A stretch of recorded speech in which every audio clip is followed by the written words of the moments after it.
Engineering as a profession in all its ramifications accounts for a larger percentage of work reduction as the profession takes on the responsibility of producing designs and machines that will perform as well as expected and will not cause unintended harm to the public at large.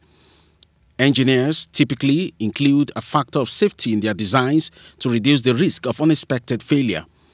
However, the greater the safety factor, the greater the work performance of the machines or the products, which in one way or the other reduces the level of stress which the operators or users might have gone through without the machine.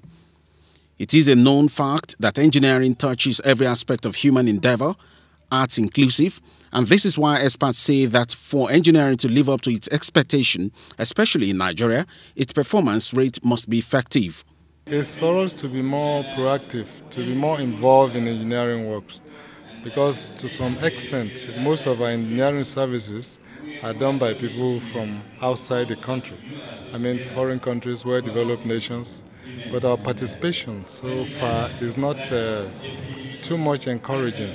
It is not only crucial to reducing stress, it's even more important than medicine in reducing stress. The gathering, which brought to fore the issue of bad roads in Nigeria and the need for professionals in the fields to brace up and rise up to the challenge, emphasized the need for them to always have the plight of their users in mind while executing their jobs. Please, let's give enough time in constructing the drainages.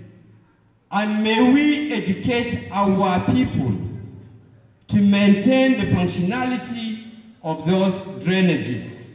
The event featured the presentation of individual honorary awards to well-deserving engineers, including the Executive Director of Engineering of the Nigerian Television Authority, Engineer Nda Shuaib Adama, who was represented at the occasion.